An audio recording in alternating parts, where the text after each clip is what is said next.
After encountering numerous challenges and setbacks, a man determined to turn his life around embarks on a hopeful journey. He finds himself entangled in a love triangle, and his life suddenly takes an unforeseen turn.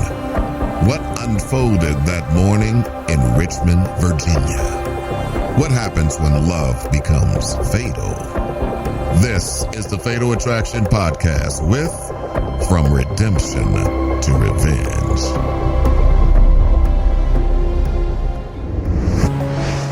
September 19th, 2017. It's a Tuesday afternoon in Richmond, Virginia, the state capital and a southern metropolis that's home to more than 1 million people. Richmond is a great food city. We have VCU, so it's somewhat of a college town, but in a more urban setting. There's a big music scene, a big art scene with tons of murals and public art, lots of parks and green spaces. It's a beautiful city. Around 2 p.m., Kenny Matthews has just arrived at the home of his brother, Montez. Kenny lived about an hour away with the rest of Montez's family, but they talked on the phone every day. So Kenny got really worried when Montez didn't answer his calls for 2 days. Montez! What's going on? Why haven't we heard from him? He knocked several times, even yelled out for Montez to answer the door. Tez, are you in there? The doors were locked. The blinds were drawn. Kenny doesn't let that stop him. Montez's brother goes around to the back of the house and kicks in the door.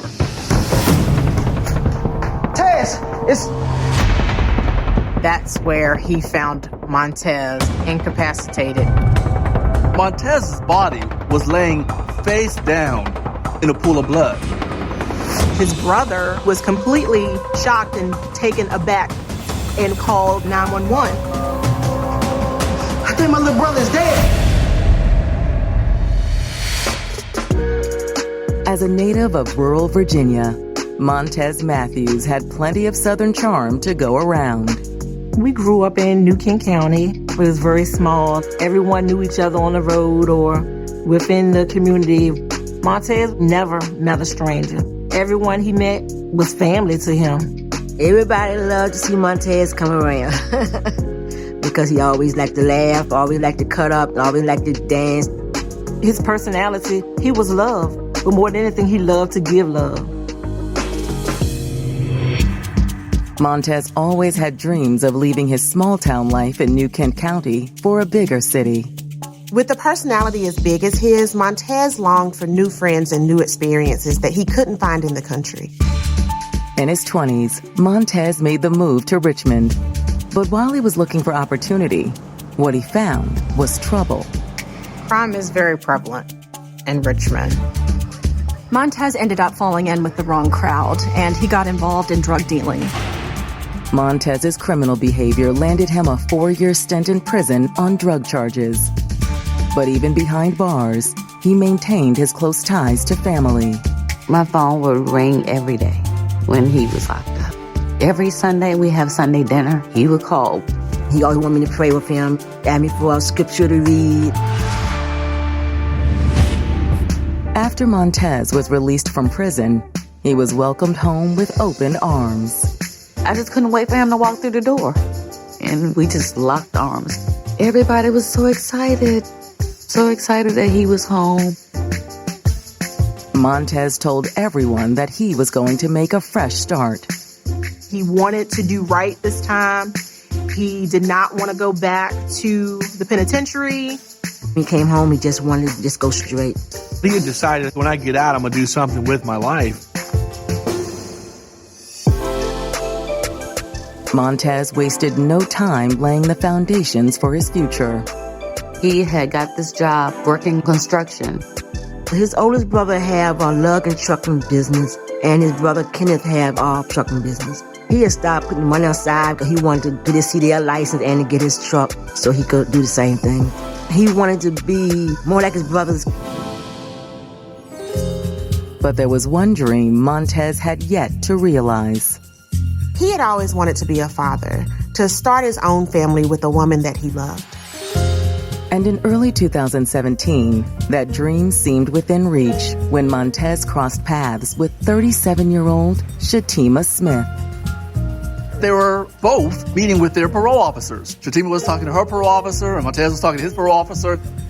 Montez sat down to fill out some paperwork, and she had some sort of beverage with her. Hey, can I have a sip? What? No. Why not? Because I don't know you? I'm thirsty. Yeah, you are. Eventually, Shatima began falling for Montez's outgoing charm. She said that to her, it was sort of brazen, and she found that attractive. Shatima had also recently done time for a drug offense, but like Montez, she wanted to put that life behind her. That was in her past. The two of them now were focusing on who they were at this moment in time. Before long, things started to get serious. They hit it off, and they actually fell in love. They had only known each other for 5 months, and they had already moved in together and were living together. So they had moved very quickly. Montez's family welcomed Shatima with open arms. Whenever there was family functions, Shatima was there. Every picture Montez was in, Shatima was there at the picture. This was his girl. This was going to be his wife. He was going to marry her. But Montez's dream of marrying Shatima would never come to fruition. On September 19th, 2017, Montez's brother has called 911 after finding him unresponsive in a pool of blood. All those plans, those hopes, those aspirations immediately evaporated when they found Montez's body. When investigators arrive, they immediately spot clues that may explain what happened. Montez had been shot multiple times. But something more than a murder had taken place. Closets emptied, jewelry gone, sneakers gone. This was a burglary.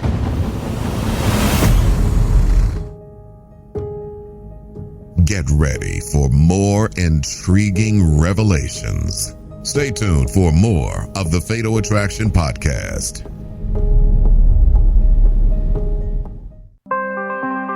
After spending 4 years in prison, 33-year-old Montes Matthews had made a new start in life. He turned his life around. He was so excited about stepping into manhood, doing things the right way. He was doing well with probation. He had a steady job. Montez had also met the woman he wanted to share his new life with, 37-year-old Shatima Smith. Shatima had a similar past of drug problems and jail time. So the two of them connected over their past history, and they were excited about forging a new path together. He was thinking about settling down with her because he wanted to find a house to rent and furnish the house. He just wanted to be more of a family man. But now, the home where Montez hoped to start a family has been turned into a crime scene. His brother Kenny had found him lying on the floor in a pool of blood. Homicide detectives start their investigation by examining Montez's body. It was clear this hadn't just happened. Montez had been lying there for a couple of days. Montez had been shot 5 times. Investigators were able to determine that all of the shots that Montez sustained were to the back of his body. 2 of the shots are in the back of Montez's head, and the other 3 are in his torso. The shots were back to front, which means that his body was facing away at the time that he was shot. Based on the condition of the house, police suspect that Montez may have surprised a burglar. Montez's brother told detectives, my brother had these designer Air Jordans, my brother had watches and stuff. All of that was missing. But that's not all that's missing. His car, which he loved, was gone. Investigators put out a notice to be on the lookout for Montez's stolen car. Detectives also alerted pawn shops to watch out for the items that Kenny said were missing. But as they continue to work the scene, the police noticed something that runs counter to their burglary theory. One of the things that these seasoned detectives look at a crime scene in a home is whether or not there's any sign of forced entry. Other than the locked door that Kenny kicked open when he came in to find the body, there were no other signs of someone having broken in. The home was secured. All the doors were locked. Which raises an important question. Had Montez let his killer inside? It still could have been a burglary, but without a forced entry, there was a real possibility that the killer was someone Montez knew. No one else in the surrounding houses even heard the shots. There were no other witnesses who could provide any information about how this happened. With their canvass going nowhere, investigators circle back around to Montez's brother, Kenny. Kenny was older than him, and they were just so close, because they grew up together. You could tell he was hurting his heart dealing with this death of his baby brother. Kenny tells investigators the last time any of his family had seen Montez was on Sunday, 2 days earlier. A couple days ago, we came over, we watched football. We had a good time. Montez was good. Everything seemed normal. But when he tried calling Montez the next day, the calls kept going to voicemail. When he didn't show up for work on Monday, they knew something was wrong. I didn't think nothing like this was going to happen. What Kenny tells detectives next could make the investigation even more complicated. Montez's girlfriend, Shatima, also lived in the house. The couple had moved in together just a few months earlier. We tried to call her too. So you haven't talked to her? No, she's not answering none of our calls. That alarmed them as well. Maybe she is in danger. Maybe Shatima was an additional victim. Maybe she was kidnapped. Maybe she was dead.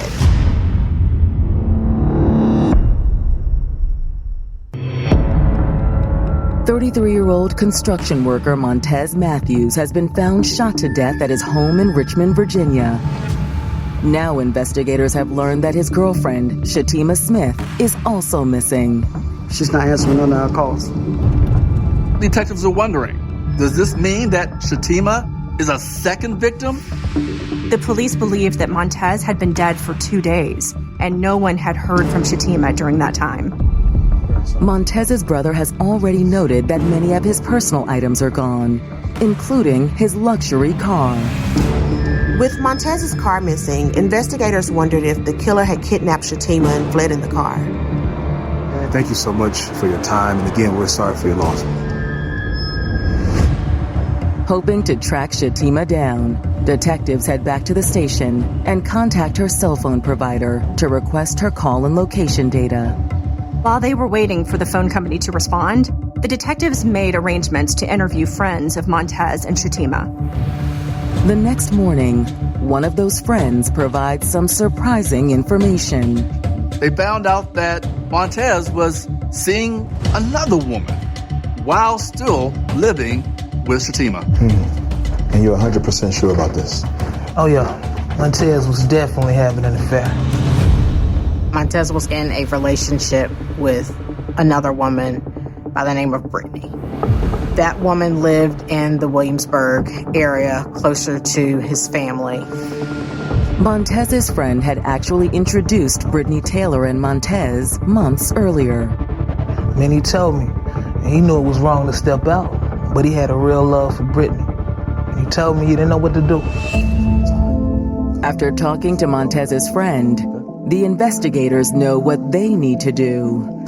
Having learned that he had this relationship with this other woman, they wanted to talk to her. Maybe Montez was trying to break up with her. And could this other woman have then gone into a rage and killed Montez, and as a result also may have harmed Shatima? Later that day, detectives track down Britney Taylor and bring her in for an interview. Britney acknowledges, well, yes, I knew Montez, but she says that there wasn't anything romantic between her and Montez. Friends. You were just friends. Yes, just friends. Based on the statement from Montez's other friend, the investigators suspect Britney isn't telling the whole truth. There wasn't any reason for Montez to confess to an affair that wasn't happening. They decide to turn up the pressure. Detectives detailed to Britney what happened to Montez. 5 times, Britney. 5 times while his back was turned. Whoever did this wanted him dead. Britney became distraught. She was just like, I'll tell you whatever you need to know. Britney admits that her relationship with Montez was more than just friendly. Britney then became very transparent. She decided to tell the detectives that she was indeed in a romantic relationship with Montez. They had a relationship where they talked every day. But it was very clear that Montez had intentions of moving on from Shatima. Where were you? When was the last time you saw Montez? Sunday. We were at his brother's house watching football in Williamsburg. She also explains why she'd been reluctant to admit the true nature of the relationship.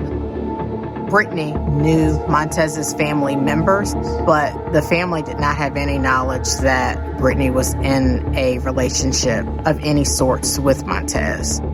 It made her a bit apprehensive, even about coming forward and being cooperative.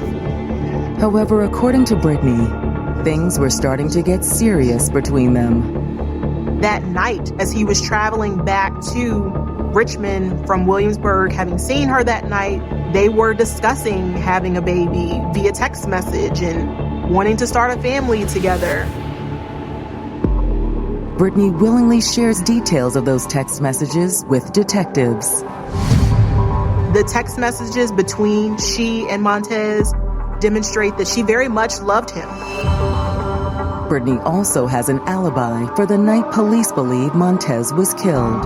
Britney told detectives that she was out with friends, and they were able to substantiate that, yes, in fact, Britney was with these people around the time that Montez was killed. All of the information that she laid out about her whereabouts that night were able to be corroborated. But if Britney didn't pull the trigger, who did? Once detectives were able to substantiate that Britney could not have been Montez's killer, they began re-examining the case and began looking at Shatima a little differently. Police begin to consider a troubling possibility. Whereas before they saw Shatima as possibly another victim, now they're starting to think of Shatima more as having been involved in what happened. If she found out about Montez's affair, that could give her a motive. When Shatima's cell provider comes through with her phone records, they finally get a lead on her location.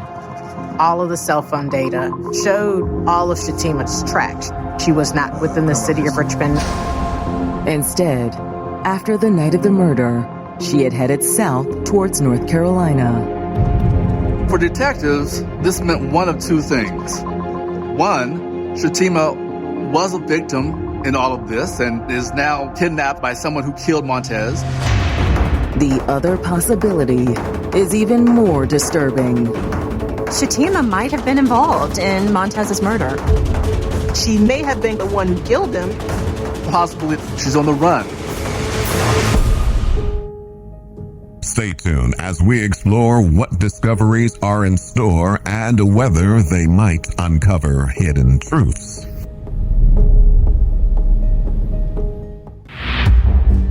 Homicide detectives investigating the fatal shooting of Montes Matthews are eager to track down his live-in girlfriend, Shatima Smith. She'd been missing since Montez was killed, and she could have been kidnapped and taken away in Montez's missing car. But there's another more troubling possibility.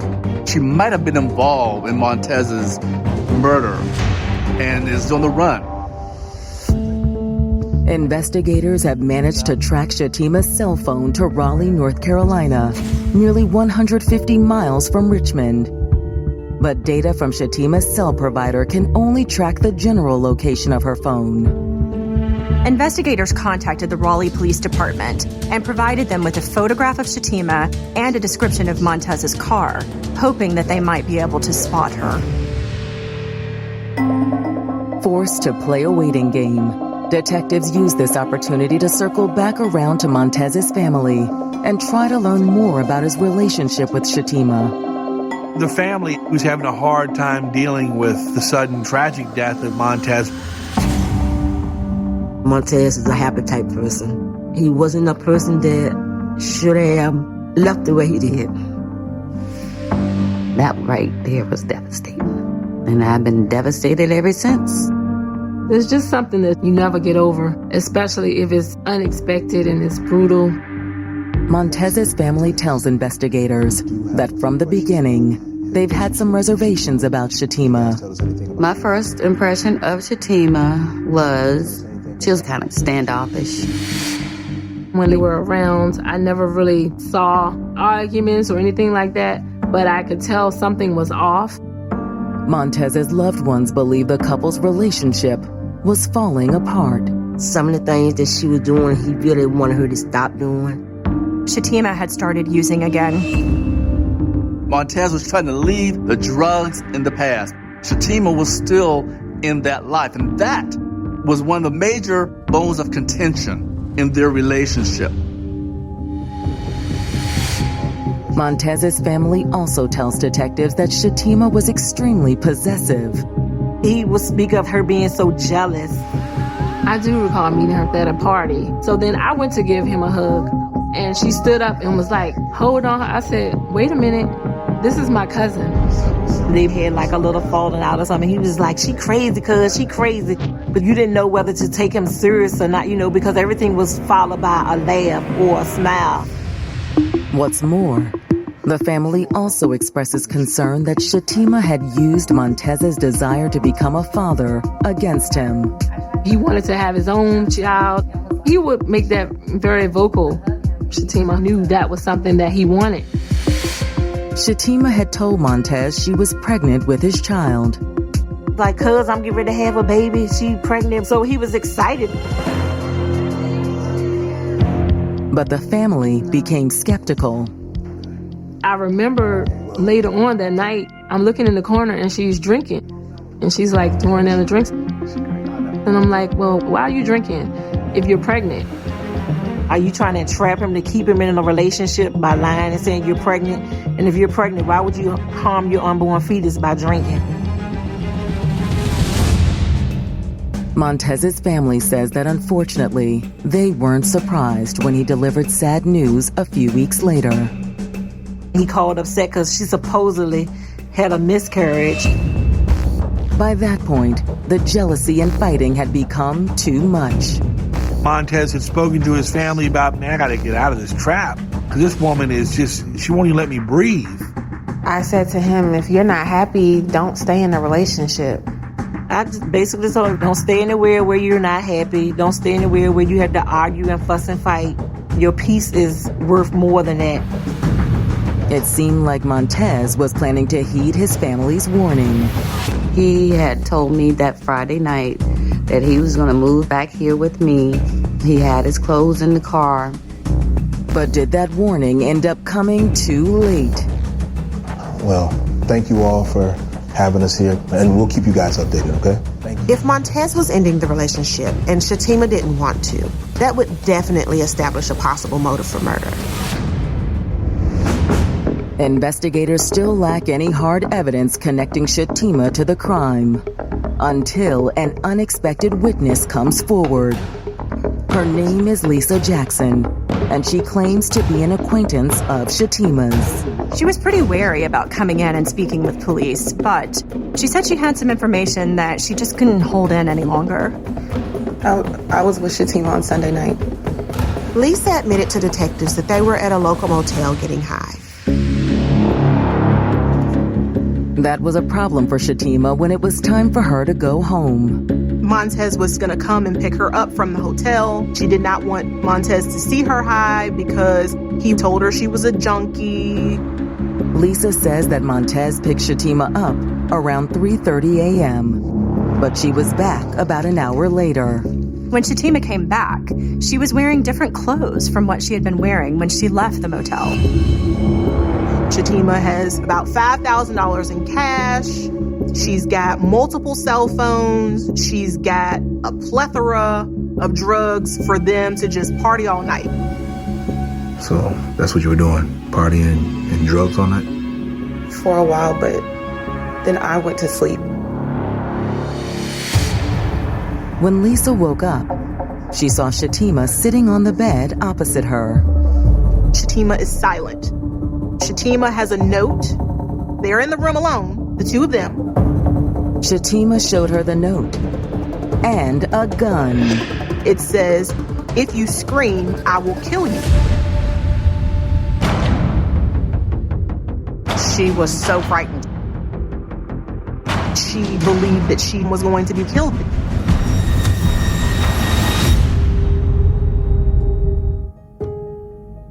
Get ready for more intriguing revelations. Stay tuned for more of the Fatal Attraction Podcast.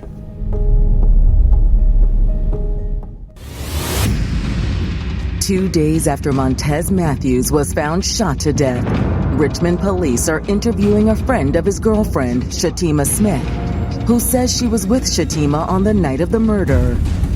But she wasn't with her all night. Shatima's friend Lisa told the police that they were doing drugs together in a Richmond motel room that night. But at one point, Shatima left and came back. Lisa claims that after she awoke from a drug-induced slumber hours later, Shatima flashed her a shocking note. And it said, "I'll kill you if you scream." She had a gun. It really was at that point Lisa said, "I'm in trouble. Something has happened really bad." She was really just ready to get out of there. But Shatima had other plans in mind. She forced Lisa to leave the motel with her. We got in her car and we started driving around. Lisa described it feeling like an incredibly long period of time because they kept driving around in circles. At one point, Shatima stopped the car at a convenience store. Shatima had the handgun on her lap. She told her not to make any sudden movements and pretty much don't do anything funny. But that's not all. I gotta tell you something. I killed Montez. What? Lisa says she didn't try to find out more. Shatima says that he hit me, but she doesn't elaborate on it. Did she say what happened? No. Lisa just kept telling Shatima, "Just let me out. I'm ready to go." Can I please just go? I won't tell the police. Get out. Get out!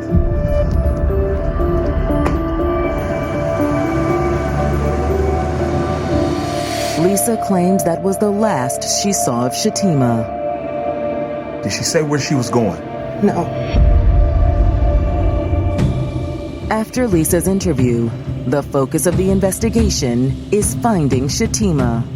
The detectives knew from the cell phone data that Shatima was still somewhere in Raleigh, North Carolina, and all they could do was hope that the Raleigh police would spot her.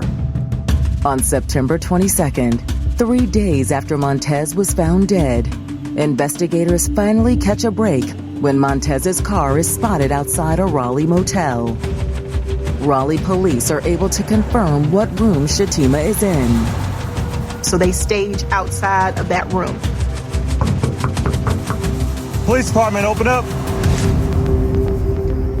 Were you Shatima Smith? Yeah. You step out here with us? There was absolutely no struggle. She didn't seem upset. She actually seemed like she was high at the time. She was high as a kite. She gave a dumbfounded look like, "What, me?" Inside the motel room, police find a treasure trove of incriminating evidence. When they get her purse, there's 4 phones inside her purse. One of those phones was Montez's phone. She also had Montez's wallet, his ID, his debit card. Raleigh police called the detectives in Richmond, Virginia, and said that they had located her. After being extradited back to Richmond, Shatima continues to seem shocked at the accusations against her. She says Montez was the love of her life.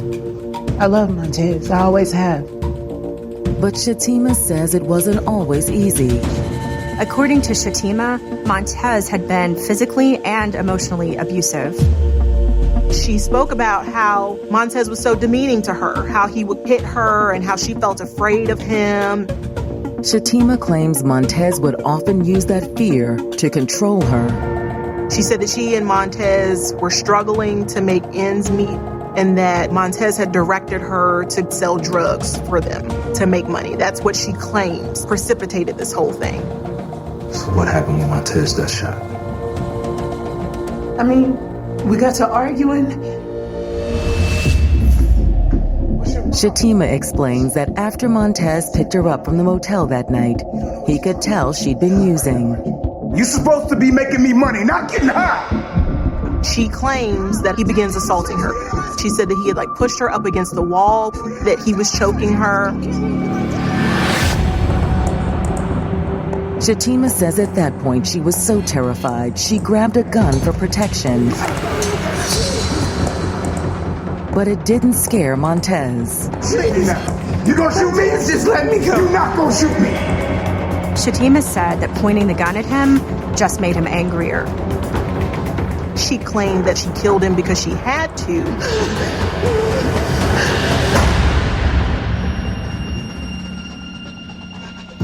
I just kept pulling the trigger. I got scared.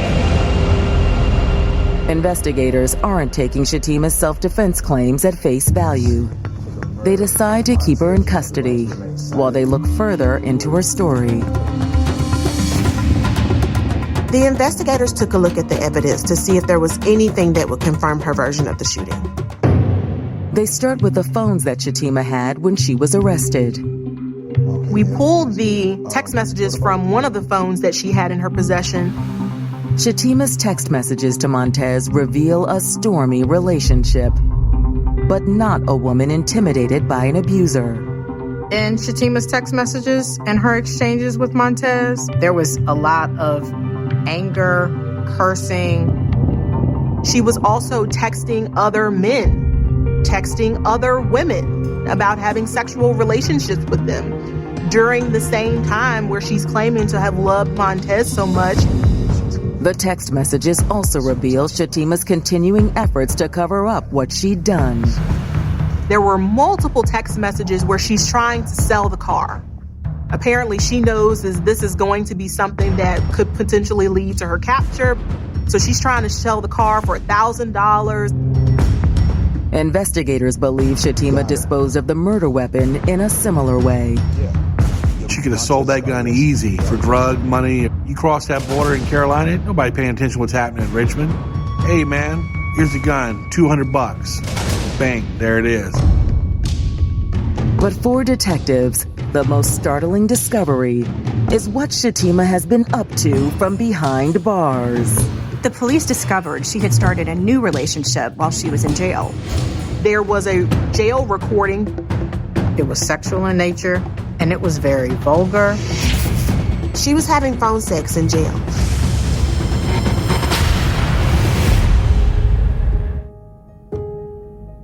Stay tuned as we explore what discoveries are in store and whether they might uncover hidden truths.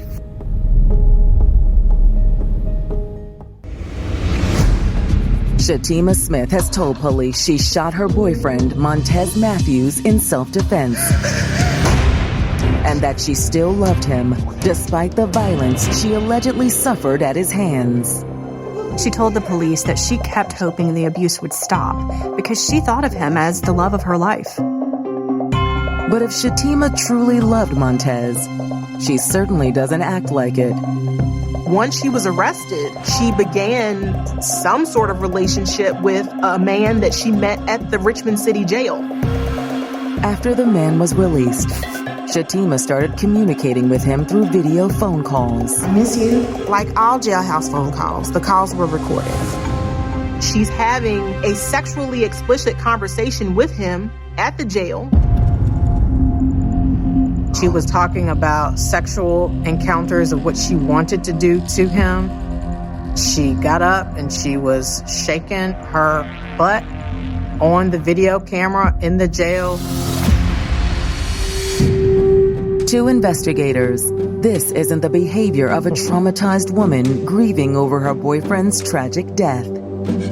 If you loved Montez as much as you claim to have loved him and wanted him to be the father of your children, I would anticipate that you would be sort of, sad.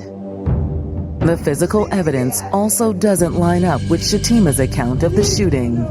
She claimed that she shot Montez in self-defense while he was brutally attacking her, repeatedly hitting and choking her. Based on the way that she described it, you would anticipate that there would be defensive wounds, but she was perfectly fine.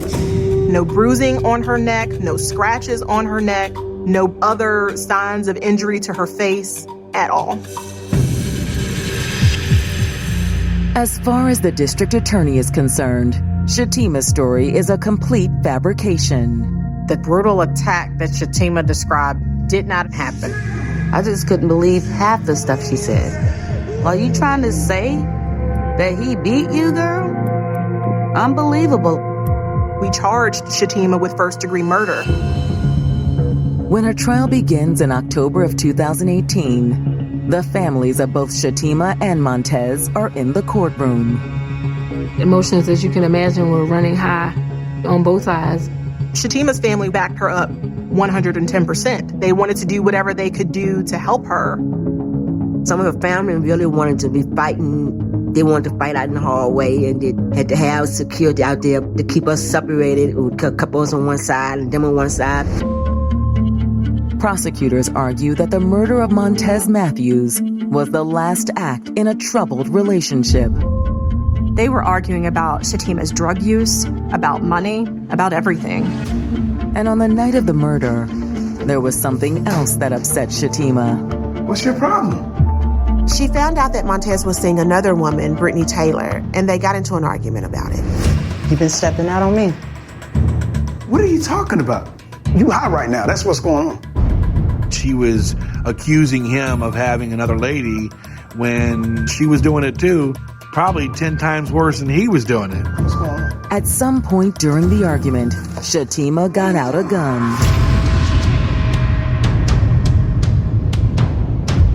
Are you gonna shoot me? You're not gonna shoot me. But as he turned his back, she did. 5 times. Montez was trying to walk away when Shatima shot him. He was not a threat to her. This was not a struggle. And once he was dead, Shatima stole everything she could find. She robbed the man she claimed to love of his money, his car, and his clothes, and used that money to buy drugs and then to fund her getaway. Prosecutors also point to Lisa's statement of Shatima's bizarre behavior the night of Montez's death. I gotta tell you something. I killed Montez. What? When it's the defense's turn, they counter with the same story that Shatima told police. Her defense just was Montez's murder was an act of self-defense from a battered woman. But the only evidence the defense can offer is Shatima's own testimony. Shatima testified on her own behalf. She described how abusive Montez had been to her. If you had been abused, why not tell police what had happened? Why not show them the bruises that you have on you? When the judge announces his verdict, it's obvious he isn't convinced by Shatima's story. Shatima Smith was convicted of first-degree murder and use of a firearm during the commission of that murder. She's sentenced to 70 years in prison. The judge suspended 30 of those 70. So basically, she has to do 40 years. Meanwhile, Montez's family still celebrates his life and what it could have become. Montez, all he just wanted to do is make people happy. He loved his family, he loved his nieces, his nephews, he loved his brothers, he loved his sister. He was robbed of so many more years and his ability to truly show what he could do in life. He was robbed of that. And I think we were robbed of that.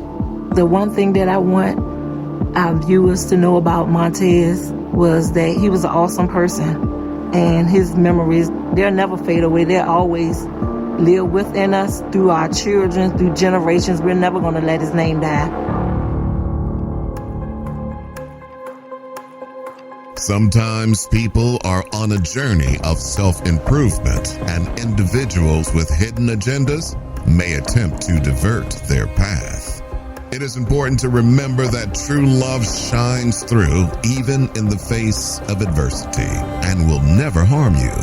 Montes Matthews may have been taken unexpectedly, but he remains a cherished son, beloved brother, and a dear friend. He will continue to inspire and live on in the hearts of all who loved him. Coming up on the next episode of the Fatal Attraction Podcast.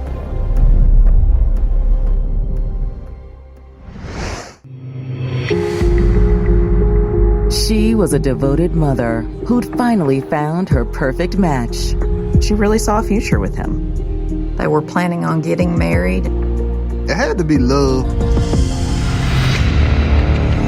But all their plans were upended in an instant. I need an ambulance. He heard a gunshot. I don't know what happened. She's laying in a pool of blood. It was a horrific sight. Was it a tragic accident? Who would want to harm a kind, fun, beautiful, and uplifting mom? Beneath the surface, hidden agendas and an imposter lurk. What unfolded that morning? And what happens when love becomes fatal?